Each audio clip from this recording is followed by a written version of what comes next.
Thank you, everybody, and thank you to BAFT for inviting me to do this presentation.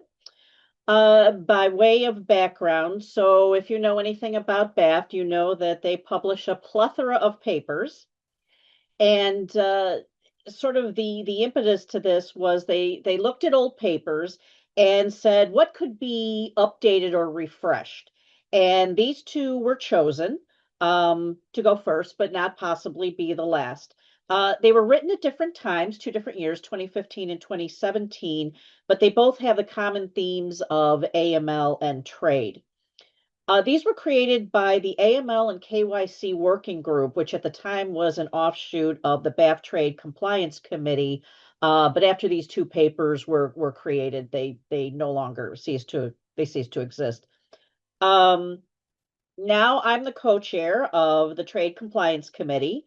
I happen to be on the working group for the creation of both papers, so I guess I was naturally the one to sort of lead this effort. Um, and just to lay a baseline here, I know I'm going to slip into saying we and us, and when I do that, I mean banks. I've been in trade banking now for almost 33 years. I started when I was 5. Um, Actually, that's not true, and I'm actually going to admit something that I didn't think I was going to, but here it goes. Today is actually my 60th birthday. So yes, I've been in trade banking a very, very long time. Okay, so we're going to start with the combating trade-based money laundering, rethinking the approach paper. Thank you. I see the little celebrations. That was done in 2017. I'm going to go in sort of reverse date order here. The key to this paper and sort of the is the subtitle, the rethinking the approach. So this was when we were writing this 2016, 2017, and US banks were getting hit hard during OCC exams in their trade departments.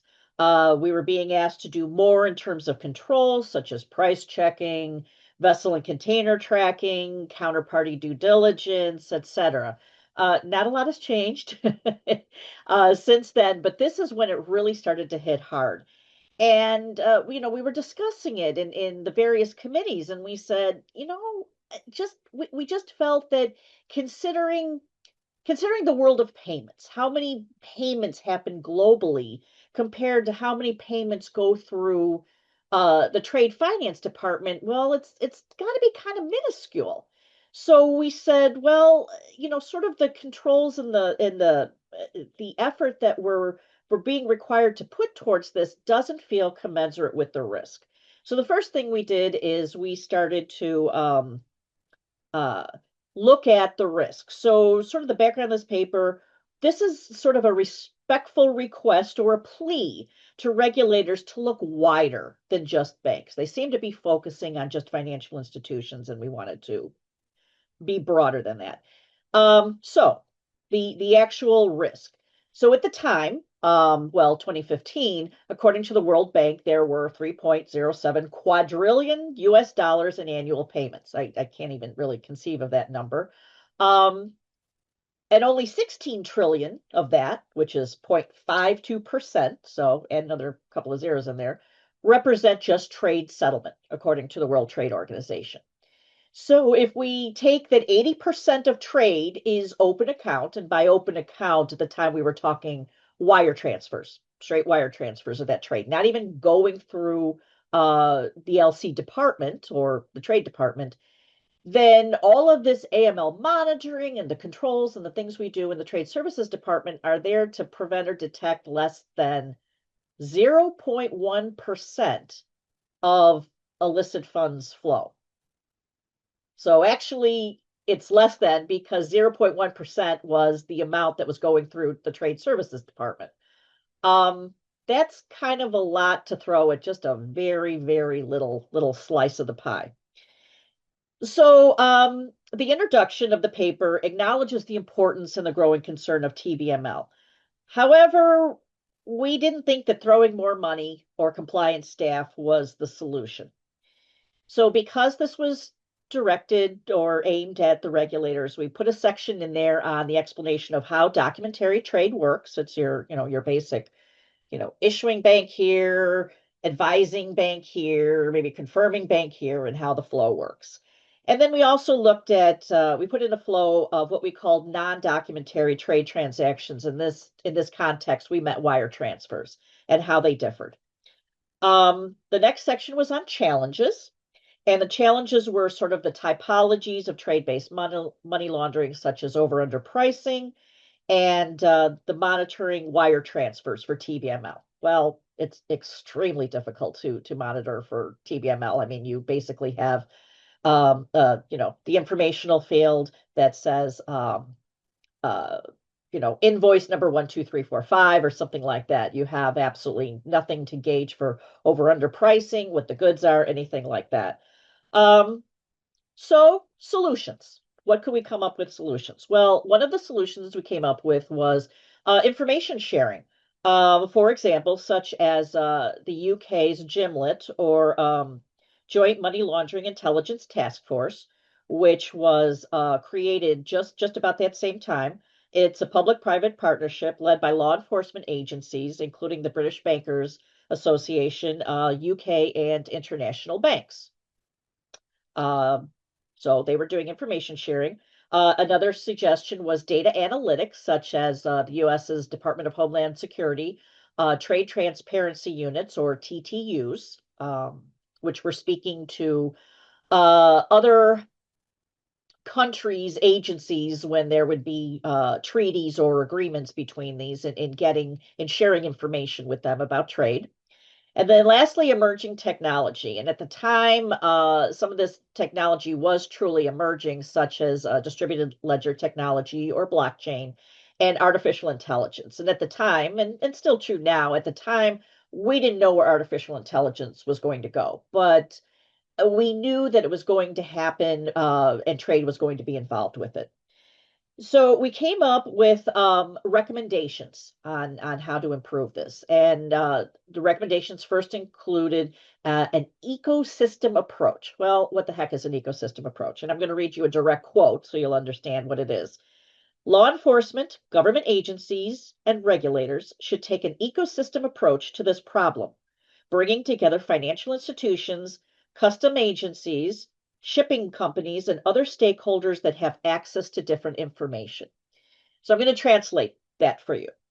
Yes, banks do have some of the process in this, but if you think of an entire trade transaction from the signing of the initial contract or the purchase order all the way to the end of the payment, there are a lot of parties involved in that. So don't just look at banks, don't just look at us, look at other partners, other stakeholders in that ecosystem.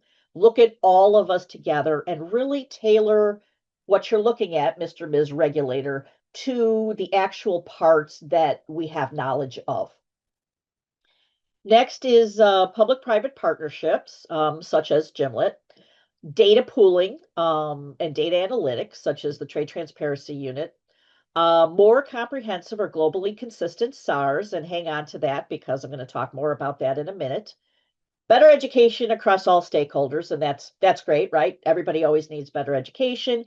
And new technology, whatever new technology there needs to be. The paper concludes by having a couple of tables. One table is payment methods, and the controls and potential for detecting trade-based money laundering across those different payment methods. Table 2 has a list of the red flags that were at that time recently created, which is the paper I'm going to talk about next, mapped to the different payment types. What red flags could you use for a documentary letter of credit? What red flags, if any, could you use for a wire transfer? What could you even use for a check, even? And then it ends with a glossary. All right, which is always helpful. Now, that was what the paper currently looks like. What we are turning it into, and the work is still ongoing now, so a lot of this is still in flight.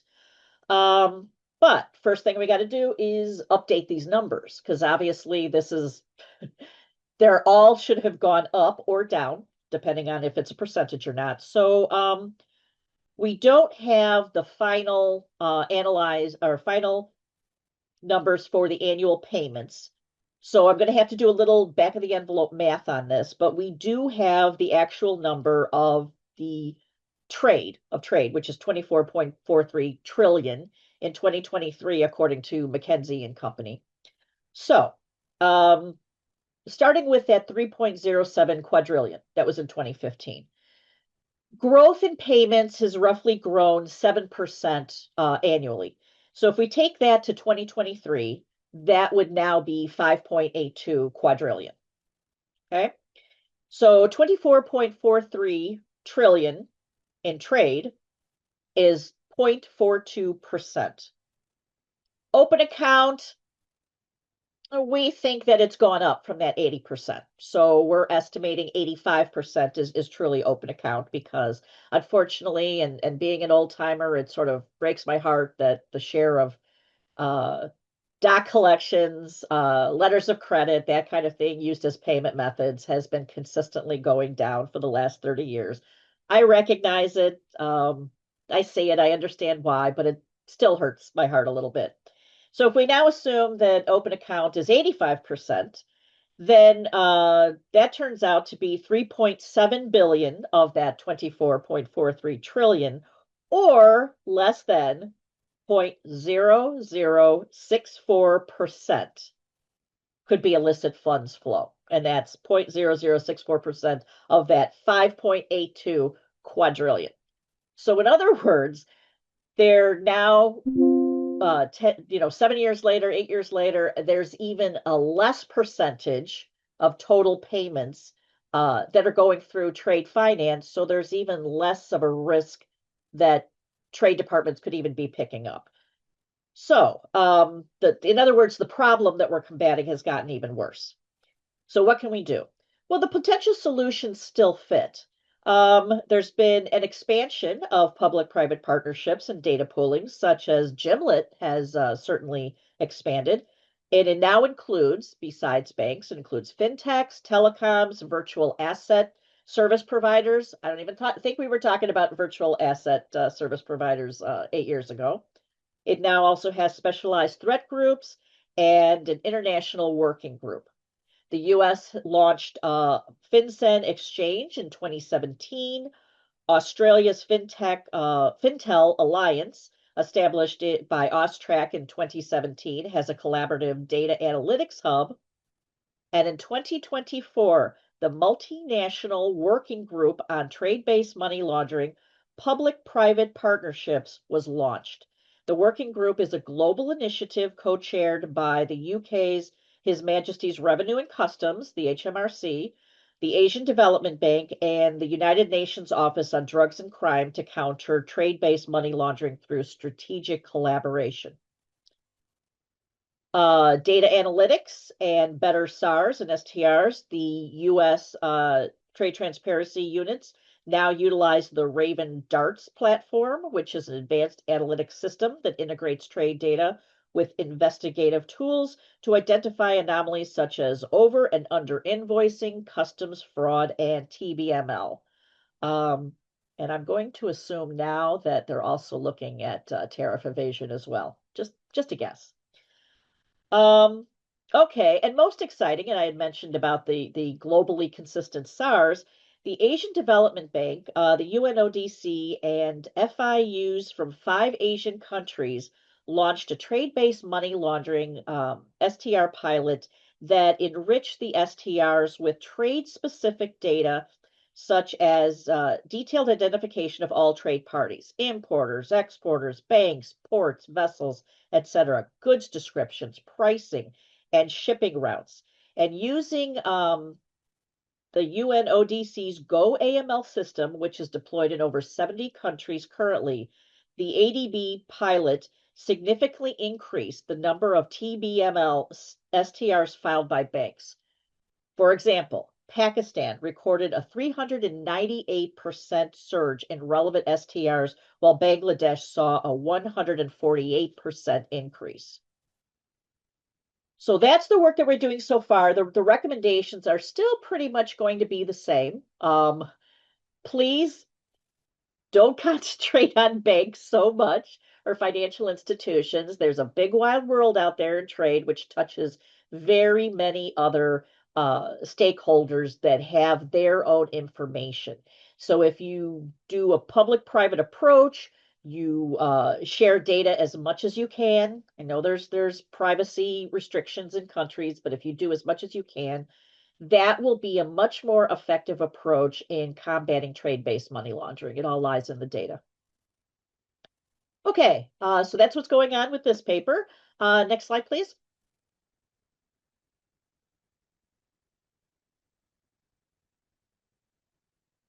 Okay, so the next one is the guidance for identifying potentially suspicious activity in letters of credit and documentary collections. And I personally think that is way too long a title.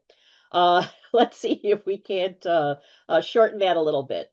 So where this came from, this was actually at the time was an update of a previous paper from 2007, 2008 that BAFT had done, which were guidelines for compliance with the FFIEC BSA AML examination manual, which at the time was the 2005 version, but had been recently updated in 2014.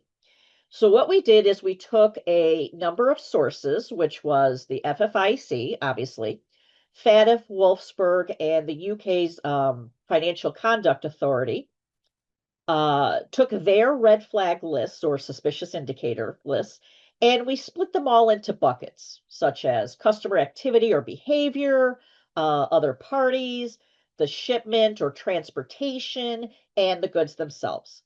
And once we got them together, and a lot of them had similar red flags, there were great similarities across this.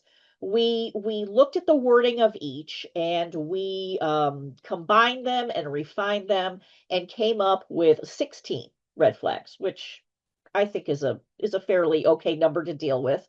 And put those, listed those out, and put suggested guidance. And the suggested guidance is only a couple of sentences, a paragraph at most, for each red flag's application. And then, to be even more helpful, it includes an appendix which maps each of the red flags wording to the source's wording. So you can see, for example, the red flag we came up with, the final wording against, let's say, a particular red flag was from Wolfsburg and FCA. Well, we gave you the actual Wolfsburg wording and the actual FCA wording so you could see the minute differences in each in case you wanted to see that. So that was a pretty decent paper, and I know a number of banks that are still using that. But it's been 10 years, and could this be refreshed? Well, yes, we think it can. So some of the things that we are considering for this paper and have been working on is, first of all, should we expand the scope beyond money laundering to include sanctions evasion, fraud, and other financial crimes? Because it really does concentrate, it's not in the title, but it really does concentrate on TBML. Also, we've added a section on fines and monetary penalties across the globe for failing to detect and prevent money laundering. So that's incentive to do things right, because if you don't do things right, you're going to get in trouble. We are considering an expansion of trade products beyond the original documentary LCs, documentary collections, and standby LCs and bank guarantees, as transactional documents can be presented under other types of products. You now have, there's been an explosion of different trade products, basically to meet customers' needs. You now can do, well, you could do it before, but it wasn't necessarily considered a core trade product. For example, just invoice financing. Okay, fine. You're getting the commercial invoice. Well, there are certain red flags that would pertain to just the invoice. You've got information on what the goods are. You have information about the customer, that kind of thing. You may or may not have information on the shipment, depending on what's listed on the invoice. But this should be included. It's not just letters of credit and doc collections. Okay, we started with the sources of FFIEC, which is US, FATF and Wolfsburg, which is global NGOs, and FCA, which is the UK. Well, that's great, but there are a lot of other countries out there that have published, their government has published additional red flags lists. So let's look at the other sources. There could also be other NGOs that have sources of red flags. So let's look at as many as we possibly can find and consider those as well. We are also adding a section on enhancing red flag reporting through emerging technologies and the use of COSMIC in Singapore. So, COSMIC, for those of you who don't know, stands for Collaborative Sharing of Money Laundering and Terrorism Financing Information and Cases. It's a secure digital platform enabling financial institutions to share structured information on suspicious customer behavior. It supports real-time risk assessment and is currently focused on the misuse of legal entities, TBML, and proliferation financing. Now, anecdotally, my bank has a branch in Singapore, and they are on Cosmic.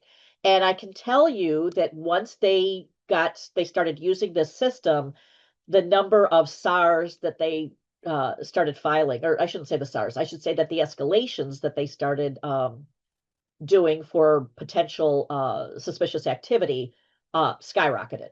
It just did. It was sharing information, especially for things like multiple invoicing, which under normal circumstances you have no idea if when a beneficiary presents documents, or I should say exporter presents documents to you for financing a shipment, and they give you bills of lading or whatever, that they haven't shopped that around to another bank and gotten multiple, double, triple, whatever financing, because it's not like you can call any other potential bank. And Cosmic allows you to put in the information, the various points of the information, and see if this exporter has approached any other Singaporean bank to do this, which is nice. It can't go to cross-border banks, unfortunately, but it is nice for domestic. In fact, it has been so successful that I know that Hong Kong, HKMA, the Monetary Authority, is looking at implementing something similar. Okay, there's also going to be an addition of case studies such as Project Mandala and other use cases. So, at the time, then we started all of this. The AML and KYC working group was comprised of US banks, US branches of foreign banks, and maybe a Canadian bank or two. It was very US centric, slightly North American, but not very much. So 10 years later, we've really strived for global inclusivity on this. We now have representation in our working group from Asia, the Middle East, Africa, North America, and Europe. In this way, we hope to encourage greater acceptance and usage of these papers. I can't tell you when they'll be finished. There's a lot of work happening. There's one working group, but it's split into two subgroups, one working on one paper, one working on the other paper. I can tell you that the red flags paper is obviously much more involved. It's much more research intensive. So our original deadline was the end of this year. I really don't think we're going to make that, considering that holiday season is coming up. But we're gonna strive to get it done as quickly as possible, so we can get it out into the world and hopefully uh, you know let regulators see the first one, let banks see the second one, and hopefully it'll be useful for a wide variety of stakeholders. So thank you, and I am open to questions. Let's see, I see one. What is the industry standard and regulatory requirements on due diligence for third-party sub-customers in trade finance? Is CIP and KYC required for sub-customers? I'm not sure what sub-customers mean, but I can tell you that in my bank, we have been struggling with this a little bit. In that regulatory requirements differ by country. That's all I'm going to tell you on that. So it's really hard, especially if you are an international global bank, to come up with some kind of uh, you know, global standard for your institution. About the best you can do maybe is get sort of the regulatory requirements of the most stringent countries and maybe make that your global standard, or you can kind of do a middle of the road approach. And then, of course, those countries with more stringent requirements have a tougher standard, that kind of thing. So that's how you can sort of do that. But unfortunately, you're going to have to pull in your bank's legal to find out that sort of thing and get the legal opinions from your different jurisdictions to find that out. Some customer is customer of your customer. That's also going to vary by jurisdiction. I do not think that there's an industry standard. We discuss this periodically at uh, the BAFT Trade Compliance Committee, and we basically sort of poll the members and say, well, what do you do? What do you do? What do you do? And it differs. It differs based on if the bank is a regional bank, if they are a global bank, whether they're a U.S. branch of a foreign bank, whether they're a foreign branch of a U.S. bank. It runs the gamut, all based on jurisdiction.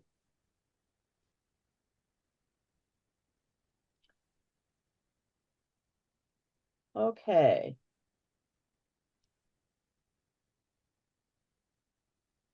Jason. Okay. How can you access the guidance for identifying potentially suspicious activity? Search BAP site without luck. Um, well, Jason, I know you. I can send it to you. I don't know. I haven't looked at it. I haven't searched the BAP site for it because I've just had it since basically since it was published.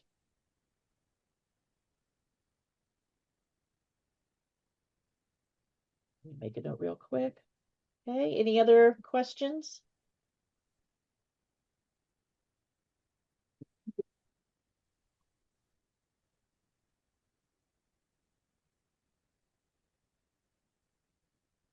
Doesn't look like it. Okay, then maybe we get a longer break and everyone can thank me for that. Thank you, Lisa.